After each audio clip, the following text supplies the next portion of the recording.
थे लगभग रात 3:30 बजे ईरान के अंदर 200 फाइटर जेट्स घुस जाते हैं इजराइल से। Israel has launched what it calls a preemptive strike on Iran's nuclear facilities and other military targets.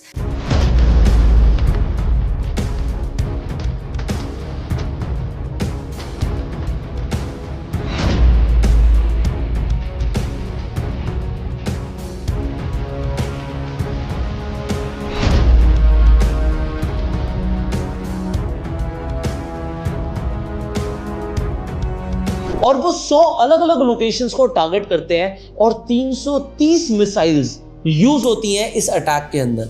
Israel ने इस अटैक का नाम दिया है operation rising lion. Israel launched Operation Rising Lion, a targeted military operation to roll back the Iranian threat to Israel's very survival. But Israel ने Iran पर attack किया ही क्यों? ऐसा क्या जरूरत पड़ गई थी? तो ये जितना भी अटैक हुआ है ये सारा अटैक न्यूक्लियर टारगेट्स को किया गया, मतलब ऐसी जगह पर जहां पर न्यूक्लियर फैसिलिटीज थी। मैं आपको मैप में दिखाता हूं, तो यहां पर अगर आप देखेंगे तो ये सारी न्यूक्लियर फैसिलिटीज हैं ईरान के अंदर।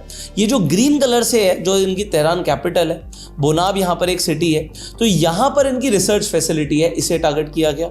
न्यूक्लियर पावर प्लांट को टारगेट किया गया, यूरेनियम माइन को टारगेट किया गया, यूरेनियम कन्वर्जन प्लांट को टारगेट किया गया और यूरेनियम एनरिचमेंट प्लांट को टारगेट किया गया। तो इतनी सारी जगहों पर अटैक हुआ है कल ईरान में, और यहां पर मिलिट्री बेस भी थे और रेजिडेंशियल बिल्डिंग्स भी थी, सिविलियंस भी मारे गए हैं। बट ये अटैक किया क्यों गया ये जानना आप लोगों के लिए बहुत जरूरी है। जो इजरायली प्राइम मिनिस्टर हैं उन्होंने बोला कि ऑपरेशन राइजिंग लायन उन्होंने इसलिए शुरू किया है क्योंकि अब इजराइल के सर्वाइवल की बात आ गई है।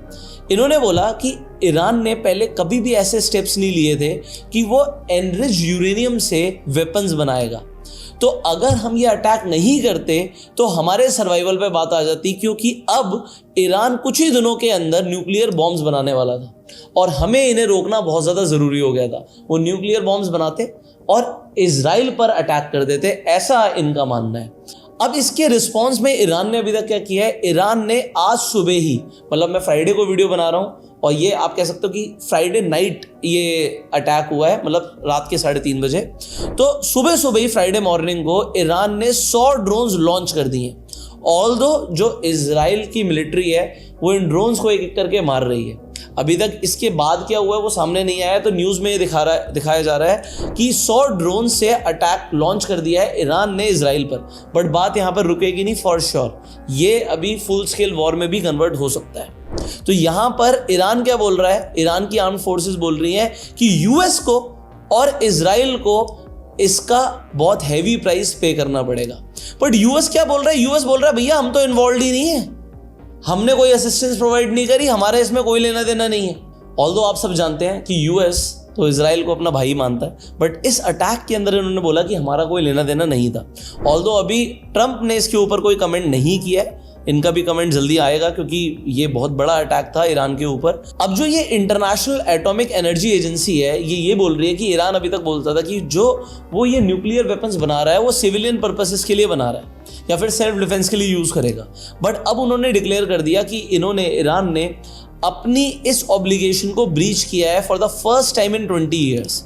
मतलब इन्हें भी रिस्क था कि ये इजराइल के ऊपर अटैक कर सकते थे। देखो अभी तक इनकी रिपोर्ट के अकॉर्डिंग, AIEA की रिपोर्ट के अकॉर्डिंग, ईरान ने यूरेनियम की 60% प्योरिटी को एनरिच कर लिया था और अब इससे ये ऑलमोस्ट 9 न्यूक्लियर बॉम्ब्स बना सकते थे। और जैसे जैसे ये और इसके अंदर एडवांसमेंट करते ये और ज़्यादा न्यूक्लियर बॉम्ब्स बना सकते थे। अब बात आती है इस अटैक के अंदर मारा कौन कौन गया है।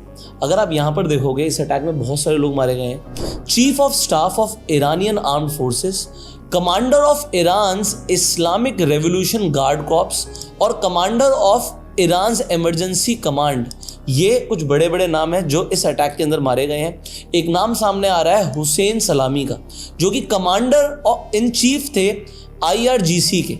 IRGC है इस्लामिक रेवोल्यूशन गार्ड कॉर्प्स, तो इनका एक बहुत बड़ा योगदान था एज आप कह सकते हो मिलिट्री ऑफ ईरान। तो ये इस अटैक में मारे गए हैं।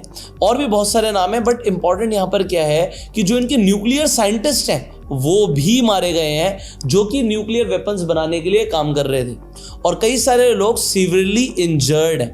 तो ऐसा बोला जा रहा है कि इस अटैक के अंदर ना सिर्फ फैसिलिटीज को टारगेट किया गया, बट जो लोग वेपन्स को बना रहे थे उन लोगों का भी असैसिनेशन हुआ है। बट ये फर्स्ट टाइम नहीं हुआ, इससे पहले भी इजराइल ने असैसिनेट कराया कई सारे ऐसे साइंटिस्ट को जो कि न्यूक्लियर वेपन्स बनाने के लिए काम कर रहे थे ईरान के लिए।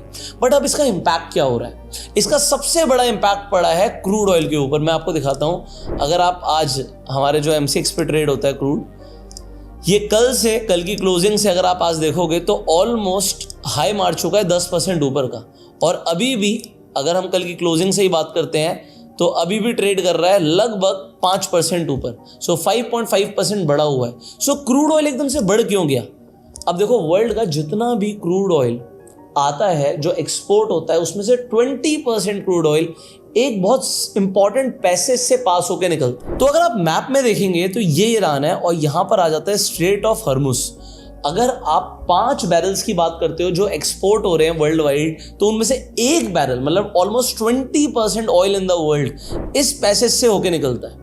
तो यहां पर एक कंसर्न है कि ईरान इस पैसेज को बंद कर सकता है, और इस वजह से क्रूड ऑयल के प्राइसेस एकदम से बढ़ गए। अच्छा, उन लोगों को जरा बात कीजिए जो बात कर रहे थे कि अभी गोल्ड 50,000 पर पहुंच जाएगा। आज अगर आप बात करोगे तो गोल्ड अभी इस वक्त 1.4% ऊपर है, और कल की क्लोजिंग से आज गोल्ड यहां पर आप देख सकते हो 2% का हाई लगा चुका है, लगभग 1,04,000 का भाव। तो अगर आप बाजार में खरीदने जाएंगे तो अभी मैं आपको दिखाता हूं गोल्ड प्राइस इन दिल्ली, तो 1,01,900 लगभग 1,02,000 का भाव हो चुका है गोल्ड का इस वक्त। अगर आप गोल्ड खरीदने जाते हैं तो 50,000 का भाव पता नहीं दूर दूर तक नहीं है, और जब तक ये ग्लोबल कॉन्फ्लिक्ट्स खत्म नहीं होंगी गोल्ड का प्राइस नीचे भी आता हुआ नहीं दिख रहा है। तो ये तो हुआ गोल्ड की बात, बट हमारे निफ्टी पर इसका क्या इम्पैक्ट हुआ है यहाँ पर देखिए।